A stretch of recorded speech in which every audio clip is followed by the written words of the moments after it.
कहानी की शुरुआत होती है एक मंदिर से। एक डरा सहमा आदमी एक बच्चे के साथ पूजा करने इस मंदिर में घुसा। ये मंदिर काफी पुराना और डरावना है। देखने से लगता है कि यहाँ सदियों से कोई नहीं आया होगा। हालांकि आसपास किसी के ना होने के बावजूद वहाँ पर ढोल बजने की आवाज आ रही थी। तभी एक बहुत बड़ा देवता अचानक से जाग उठा और ये ढोल की आवाज कुछ और नहीं बल्कि देवता के दिल की धड़कन थी। ये देवता जागा है इंसानों के ऊपर नर्क के दुख बरसाने के लिए। इसके बाद हम गुआन नाम के एक आदमी को देखते हैं जो अपनी बेटी टैंजरीन को एक पुरानी रहस्यमयी गुफा के अंदर ढूंढ रहा था। उसकी बेटी गुफा की गहराइयों से जोर जोर से चिल्ला रही थी और तभी गुआन के सामने एक तेज रोशनी के रूप में देवता प्रकट हुआ जिसने उसे आगे बढ़ने से रोक दिया। तभी अचानक गुआन की आंख खुल गई और उसे पता चला कि वो सपना देख रहा था। उसकी बेटी टैंजरीन 6 साल पहले किडनैप हो गई थी और वो आज तक नहीं मिली। तब से वो हर हाल में अपनी बेटी को ढूंढने का फैसला कर चुका था। उसे ढूंढने के लिए गुआन ने अपना सब कुछ दांव पर लगा दिया, अपना घर, अपना करियर, यहाँ तक कि अपनी पत्नी को भी छोड़ दिया। सड़क किनारे एक पहाड़ी पर बैठे हुए गुआन ने एक ट्रक देखा और अचानक ही उस पर पत्थरों की बरसात करने लगा, बिल्कुल बढ़िया निशाना लगाते हुए। इन पत्थरों से ट्रक की विंडशील्ड टूट गई और ट्रक क्रैश हो गया। तभी गुआन नीचे उतर के गया और उसने ड्राइवर पर हमला किया, ये पूछते हुए कि उसकी बेटी कहाँ है। तभी ड्राइवर के साथी ने गुआन के सर पर जोरदार हमला किया जिसके बाद वो वहीं घायल होके गिर पड़ा। ड्राइवर और उसका साथी बचते हुए पैदल ही वहां से भाग गए। कुछ देर बाद जब गुआन को होश आया तो उसने ट्रक का पिछला दरवाजा खोला तो उसने देखा कि अंदर बहुत सारे बच्चे पिंजरों में बंद हैं। इस बात से पता चला कि गुआन ने किसी तरह से बच्चों की तस्करी करने वाले गिरोह का पता लगाया था और फिर सोच समझ के ही उनकी गाड़ी पर हमला किया। अपनी बेटी को ढूंढने की उम्मीद में उसने सभी पिंजरे देखे लेकिन टैंजरीन को ढूंढने में वो नाकामयाब रहा। तभी वहां पुलिस आई और देखने में ऐसा लगा कि गुआन ही बच्चों की तस्करी कर रहा है। इस आरोप में पुलिस ने उसे पकड़ लिया। पुलिस की गाड़ी में पीछे हथकड़ियों में बंद गुआन को नींद आ गई और फिर से उसे सपने में अपनी बेटी दिखाई दी। इस बार टैंजरीन काली दलदल सी बेलों में बंधी हुई थी। अचानक गुआन की आंख खुली तो उसने देखा कि पुलिस ने उसकी जेब से टैंजरीन की फोटो निकाल ली है। इस बात से वो बहुत गुस्से में आ गया और पुलिस वाले को पीट कर फोटो वापस ली, जिसके बाद वो वहां से भाग निकला। तभी सड़क पर उसे एक दूसरी गाड़ी दिखी। अपने बचाव के लिए बिना सोचे समझे ही गुआन गाड़ी में चढ़ गया। इस गाड़ी की ड्राइवर है लिंग और वो गुआन की जिंदगी के बारे में सब कुछ जानती थी। साथ ही टैंजरीन के गायब होने की भी उसे पूरी खबर थी। उसने गुआन से वादा किया कि वो टैंजरीन को ढूंढने में उसकी पूरी मदद करेगी। इसके बाद कहानी फिर से पुरानी सदी में पहुंच गई जहां कॉन्ग नाम का एक योद्धा कुछ हमलावरों से बचकर भाग रहा था। इन हमलावरों का लीडर एक बूढ़ा आदमी है। जैसे ही कॉन्ग एक पहाड़ी की चोटी पर पहुंचा उसे इन लोगों ने घेर लिया। अब ये लोग कॉन्ग को पकड़ने ही वाले थे कि तभी वहां उसकी बहन आ गई और उसने कॉन्ग को बचाने के लिए उसे पहाड़ी की चोटी से धक्का दे दिया। धक्का देने से पहले उसने कॉन्ग को पश्चिम दिशा में जाने की सलाह दी और फिर वो अकेली ही उन सब से भिड़ गई। लेकिन किसी तरह से कॉन्ग वापस पहाड़ी पर चढ़ा तो उसने देखा कि उस बूढ़े आदमी और उसके लोगों ने उसकी बहन को मार डाला था। अब कॉन्ग गुस्से में अपना भाला निकाल कर उस बूढ़े आदमी को मारने के लिए आगे बढ़ा, लेकिन बुढ़े ने उसे चेतावनी दी कि अगर तूने मुझे मारा ना तो तू कभी भी लॉर्ड रेडमेन से नहीं बच पाएगा। ये सब सुनने के बाद भी कॉन्ग ने उसे मौत के घाट उतार दिया। ये हंगामा खत्म हुआ और अब कॉन्ग अपने दुश्मनों से भाग भाग कर थक चुका था। अब कॉन्ग ने एक बड़ा फैसला लिया, शहर जाकर अपने सबसे बड़े दुश्मन लॉर्ड रेडमेन को मारने का। तभी उस बुढ़े का कवच हिलने लगा क्योंकि उसे एक नए मालिक की तलाश थी और अचानक ही निकलकर वो कॉन्ग के शरीर से जुड़ गया। ये कवच खुद से सोच समझ सकता था और अब उसने कॉन्ग को चुना था ताकि वो उसके नए मिशन में उसकी मदद कर सके। ये कवच पूरी तरह से कॉन्ग के शरीर में ढल गया जिसके बाद उसकी छाती पर एक आंख बन गई। वहीं लिंग गुआन को अपने साथ एक बिल्डिंग में ले गई जहाँ वो काम करती थी और उसे 5 छोटी बच्चियों की तस्वीरें दिखाई। लियम ने गुआन को उसकी बेटी को पहचानने के लिए कहा पर गुआन ऐसा नहीं कर पाया क्योंकि हादसे को 6 साल बीत चुके हैं। जल्द ही लियम मुद्दे पर आई। वो गुआन की बेटी का पता लगाने के लिए डीएनए टेस्ट कर सकती है, लेकिन बदले में गुआन को उसकी कंपनी के लिए काम करना होगा। वो लोग जानते थे कि गुआन के अंदर किसी तरह की शक्तियां हैं। वो अपनी फेंकी हुई चीजों को अपने मन से रोकने या चलाने की ताकत रखता है और अब कंपनी चाहती थी कि गुआन अपनी शक्तियों का इस्तेमाल करके कॉन्ग नाम के एक राइटर की जान ले ले। दरअसल ये राइटर अपनी लिखी हुई कहानियां लाइव स्ट्रीम में सुनाता है और अजीब बात ये थी कि जब भी इसकी नॉवल के किरदार लॉर्ड रेडमेन को कोई चोट पहुंचती तभी लिंग की कंपनी के बॉस लीमू के साथ भी कोई ना कोई हादसा हो जाता। कंपनी ने हर एक तरीके से इस राइटर को रोकने की कोशिश कर ली लेकिन कोई फायदा नहीं हुआ। ग्वान को इस कहानी पर बिल्कुल भरोसा नहीं था लेकिन उसके पास कोई ऑप्शन भी नहीं है। वो अपनी बेटी को किसी भी हाल में बचाना चाहता है। अगले दिन ग्वान एक नई लुक के साथ बाल वाल कटवा कर एक छोटे से शहर में पहुंचा जहां कॉन्ग रहता था। वहां जाते हुए ग्वान को कॉन्ग की ऑडियो बुक सुनकर पता चला कि जो चीजें या लोग उसके सपनों में आते हैं वो कॉन्ग की कहानियों से जुड़े हुए हैं। ग्वान ने कॉन्ग का पूरा दिन पीछा किया उसे मारने के मौके की तलाश में और आखिर में वो लाइब्रेरी पहुंचा लेकिन वो छुपने में नाकामयाब रहा क्योंकि लाइब्रेरी में कॉन्ग और उसके अलावा और कोई नहीं था। अचानक कॉन्ग ने उससे पूछ ही लिया कि वो पूरे दिन से उसका पीछा क्यों कर रहा है। खुद को बचाते हुए ग्वान ने कहा कि सर मैं आपकी नॉवेल्स का बहुत बड़ा फैन हूँ। इस बात से कॉन्ग बहुत खुश हो गया और ग्वान से ढेरों सवाल पूछ डाले लेकिन इससे पहले ग्वान को जवाब देता लिंग ने उसे फोन किया और साइड में जाकर बात करने को कहा। लिंग ने ग्वान को बिना राइटर से बात किए सीधे उसे मारने का ऑर्डर दिया लेकिन ग्वान ने लिंग की बात नहीं मानी और आगे भी कॉन्ग का पीछा करता रहा। ये दोनों दोबारा बातचीत करने लगे तभी लिंग की कंपनी की एक गाड़ी ने दोनों को ही कुचलने की कोशिश की। ग्वान वहां से भाग गया लेकिन उसकी डायरी जिसमें वो अपने सपनों के बारे में लिखता था वो पीछे छूट गई। कॉन्ग ने जैसे ही वो डायरी पढ़ी तो उसे अचानक से एक आइडिया आ गया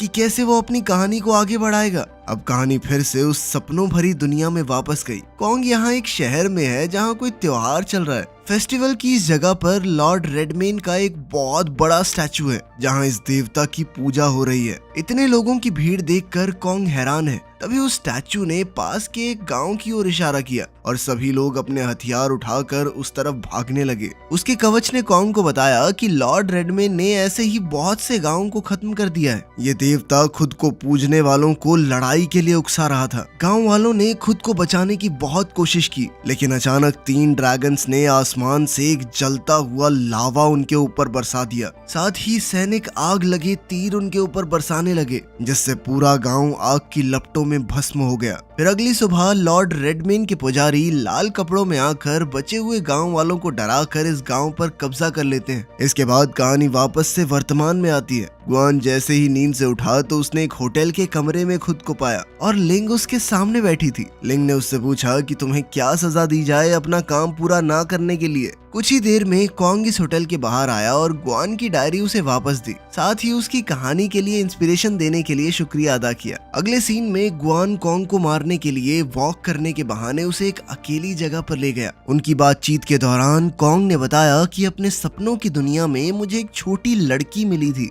जो अपने भाई को बचाने की कोशिश कर रही है लेकिन वो पहले ही मर चुका था। ये लड़की कोई और नहीं बल्कि ग्वान की बेटी टैंजरीन है। उसने टैंजरीन को दिलासा दिया और फिर इन दोनों ने मिलकर टैंजरीन के भाई को दफना दिया। टैंजरीन ने उन्हें ये भी बताया कि लाल कपड़ों वाले सिपाहियों ने ही उसके भाई को मारा है और वो हर उस आदमी को मार देंगे जो सूरज उगने के बाद घर से निकलेगा। टैंजरीन ने इस सपने में जो धुन फ्लूट में बजाई थी बिल्कुल वैसी ही धुन कॉन्ग को असल दुनिया में ग्वान के साथ सुनाई दी लेकिन इस धुन की आवाज से एक लाल सिपाही उनके पीछे लग गया क्योंकि अंधेरा होने के बाद से उन्होंने कर्फ्यू लगा दिया था, कोई बाहर नहीं निकल सकता। कॉन्ग ने टैंजरीन का पुतला बनाकर उस सिपाही का ध्यान भटकाया ताकि टैंजरीन वहां से भाग सके। पुतले को लड़की समझकर जब सिपाही कॉन्ग के पास पहुंचा तो कॉन्ग ने उसके सर के कवच पर वार किया। जैसे ही कवच फटा तो ग्वान का चेहरा बाहर आया जो अब कॉन्ग को मारने के लिए तैयार था। लेकिन जैसे ही ग्वान कॉन्ग को मारने लगा तभी टैंजरीन दोबारा वहां आ गई और ग्वान का ध्यान अपनी तरफ खींच लिया। लेकिन इस बार न जाने क्यों वो हिल नहीं पाया। इसी बात का फायदा उठाकर कॉन्ग और टैंजरीन वहां से भाग निकले।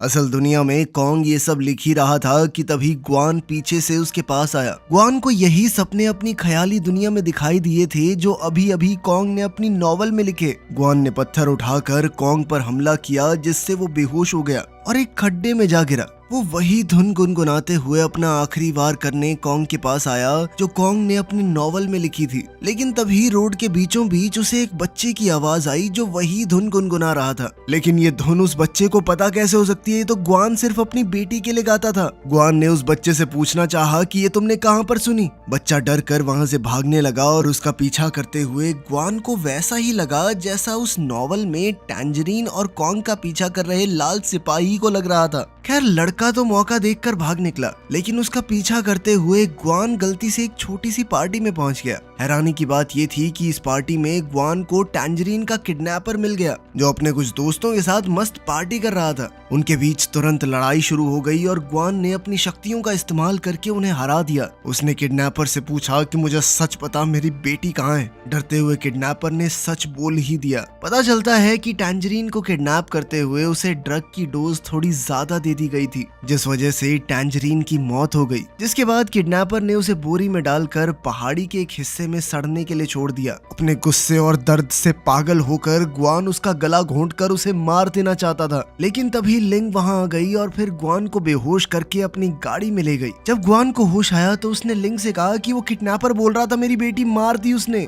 लीमू, जो कि लिंग का बॉस है, ये सारी बातें सुन रहा था और उसने लिंग को ऑर्डर दिया कि ग्वान को कह दो कि उसकी बेटी मरी नहीं है, वो किडनैपर झूठ बोल रहा था। लेकिन लिंग सिर्फ अपने फायदे के लिए ग्वान से इतना बड़ा झूठ कहने से कतरा रही थी। अब ग्वान ने लिंग से कहा कि मैं कॉन्ग को मार दूंगा, उसकी चिंता तुम मत करो, मुझे बस वो किडनैपर चाहिए, उसे मैं अपने हाथों से मारना चाहता हूँ, पुलिस कस्टडी से निकाल कर लाओ उसे मेरे लिए। इसके बाद हम देखते हैं कि लिंग का बॉस उससे काफी नाराज था, क्योंकि उसने तो लिंग से कहा था कि कह दे कि इसकी बेटी जिंदा है, लेकिन लिंग इतना नीचे नहीं गिरना चाहती थी। वहाँ उस ख्याली दुनिया में कॉन्ग और टैंजरीन उस लाल सिपाही से बचकर शहर में आ गए और उन्होंने इस लड़ाई की वजह से काफी लोगों को बिना वजह मरते देखा। वो दोनों टैंजरीन के घर पहुंचे तो पता चला कि टैंजरीन के घर वाले कुछ समय पहले मर चुके हैं, क्योंकि वो कर्फ्यू के समय बाहर निकल गए थे। वो बात कर ही रहे थे कि तभी लॉर्ड रेडमेन के कुछ फॉलोअर्स वहां घुस आए और उन दोनों को मारने की कोशिश करने लगे। कॉन्ग टैंजरीन की जान बचाने के लिए एकदम से आगे कूद पड़ा, जो बात उसके कवच को काफी अलग लगी। वाह, हीरो बन रहा तू। असल दुनिया में कॉन्ग ग्वान को एक बिल्डिंग की छत पर मिला, इस बात से पूरी तरह अनजान कि जिस आदमी ने उस पर पहले हमला किया था वो खुद ग्वान ही है। ग्वान को पता चला कि अपने नॉवल में कॉन्ग ने ग्वान को लाल सिपाही के किरदार में डाला है, इसलिए जो चोट सिपाही के सर पर लगी थी वो अब ग्वान के सर पर भी है, जो ग्वान को किडनैपर से लड़ते हुए लगी थी। ग्वान ने कॉन्ग की नोटबुक ली तो उसे पता चला कि जो भी उसे अजीबोगरीब चीजें दिखती हैं वो कॉन्ग ने अपनी किताब में लिखी हुई हैं। और हैरानी की बात ये थी कि इस नॉवल में टैंजरीन भी एक जिंदा किरदार है। इस बात से ये चीज तो एकदम साफ हो चुकी थी कि कॉन्ग ने जाने अनजाने में अपने नॉवल का एक पैरेलल यूनिवर्स बना दिया है और वो इस नॉवल में जो कुछ भी लिखता है वो इस दुनिया के लोगों के साथ भी होता है। कॉन्ग ने बताया कि आखिरी चैप्टर में उसे और टैंजरीन को बहुत सारे रेडमेन के सिपाहियों ने घेर लिया था, जिसके बाद ग्वान ने आइडिया दिया कि कुछ भी करके उन्हें लड़ाई तो जीतनी चाहिए। अब कहानी फिर से उस काल्पनिक दुनिया में पहुंच गई जिसमें कॉन्ग अब रेडमेन के सिपाहियों से लड़ने वाला है। अचानक कॉन्ग के कवच ने उसके शरीर को छोड़ दिया और एक ऐसे जीव में बदल गया जो अपनी मर्जी से कोई भी हथियार बना सकता था। वो कवच भीड़ को चीरता हुआ आगे बढ़ रहा था। कॉन्ग भी लड़ाई में कूद पड़ा और जल्द ही उसे पता चला कि वो कवच उसके हिसाब से ही चलता है, क्योंकि कवच के अंदर कॉन्ग का खून मौजूद है। उसने कवच की छाती पर वार करके कहा कि मैं तुम्हारा मास्टर हूँ, समझे, मेरे हिसाब से चलना होगा। वहीं असल दुनिया में ग्वान ने लिंग को फोन करके बताया कि अब वो कॉन्ग को बचाएगा, अगर तुम्हारे अंदर दम हो मार के दिखाओ तुम लड़के को। उसने ऐसा इसलिए किया क्योंकि वो नॉवल में टैंजरीन को बचाना चाहता था। कुछ देर बाद अपनी बातचीत के दौरान कॉन्ग ने ग्वान को बताया कि उसके पिता और लीमू एक वक्त पर बिजनेस पार्टनर्स हुआ करते थे और फिर एक दिन अचानक कॉन्ग के पिता की एक एक्सीडेंट में मौत हो गई। लिंग उनकी बातें चुपचाप सुन रही थी और उसे समझ आया कि लीमू ने ही कॉन्ग के पिता को मारा है और अब अपनी सच्चाई को छुपाने के लिए वो कॉन्ग को भी मारना चाहता है। लिंग ने गुस्से में लीमू को फोन करके कहा कि मुझे सच्चाई बताओ, लेकिन लीमू ने कोई जवाब न देते हुए फोन काट दिया। कुछ देर बाद जब लिंग अपनी गाड़ी की तरफ वापस जा रही थी तो अचानक ही लीमू के एक आदमी ने उसे बिजली का झटका देकर गाड़ी की पिछली सीट पर डाल दिया। वहीं ग्वान और कॉन्ग अब लाइब्रेरी की तरफ गए, जहां कॉन्ग अब अपनी नॉवल का आखिरी हिस्सा लिखने वाला था और उधर ग्वान पूरी तरह से तैयार था कि कोई भी अगर बीच में रुकावट डालने की कोशिश करेगा तो वो बचाएगा कॉन्ग को।